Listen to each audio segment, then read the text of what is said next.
Greetings. My name is Javon and I welcome you to my Ministry in Context project presentation. The title of the project is From Helpless to Helpful: Building and Sustaining Impactful Community Ministry.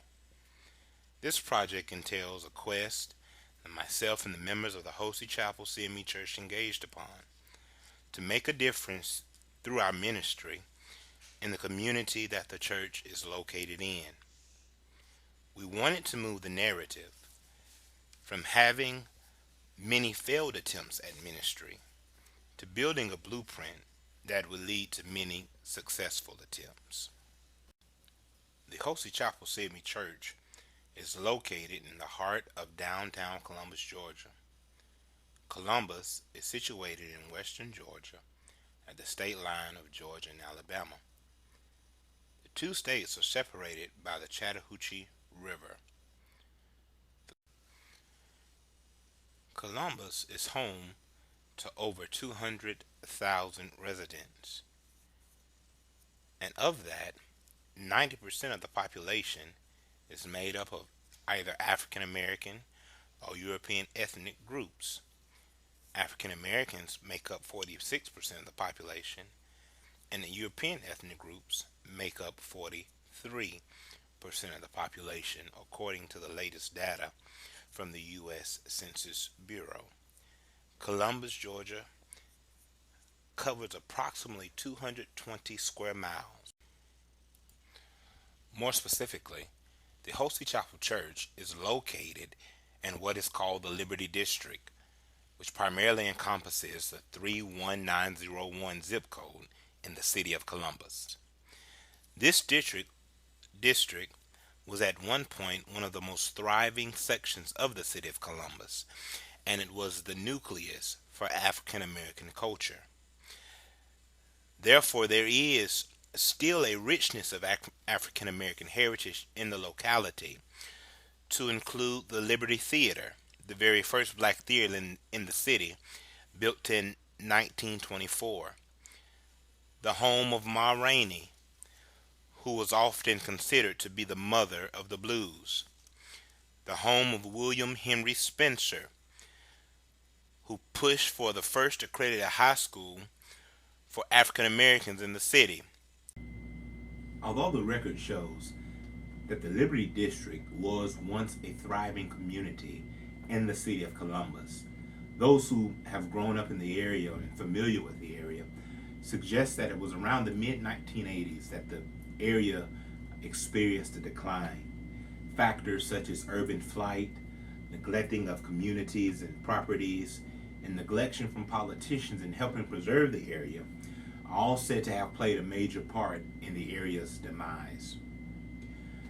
While there have been many attempts to revitalize the Liberty District, none have proven successful. The latest was in the year 2002, but the plan failed at the hands of politicians and community members who could not see eye to eye on some of the particulars of the project. Let us examine some of the statistics for the Liberty District.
After a rundown of the statistics that encompass the Liberty District, after understanding its plight, the question must be asked, why would the Hosey Chapel Church want to engage in this type of ministry? Well, first, we believe that it is our calling. Uh, we believe that we are the extension of the hands, of the feet, of the ministry of Jesus Christ.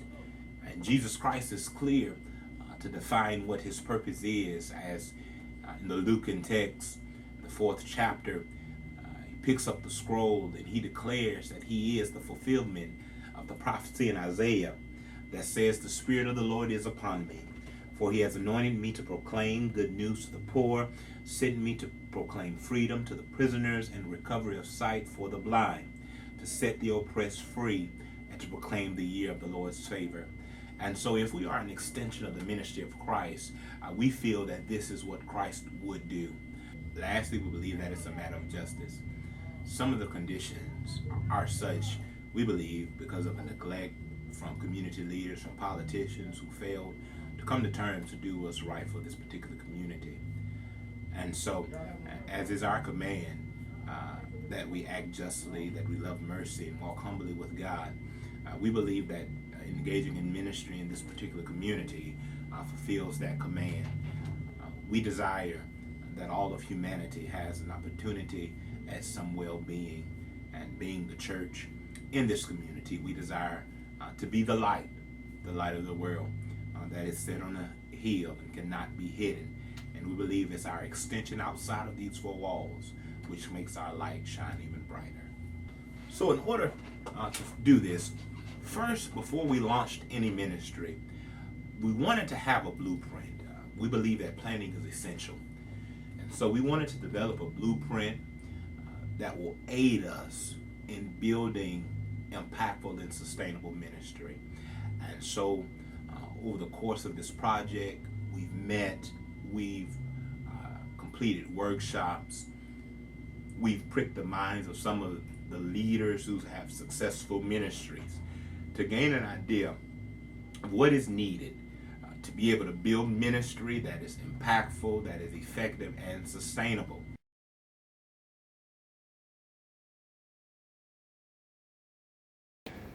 Because if every boy is given an opportunity to buy into the plan, they're going to help you work the plan.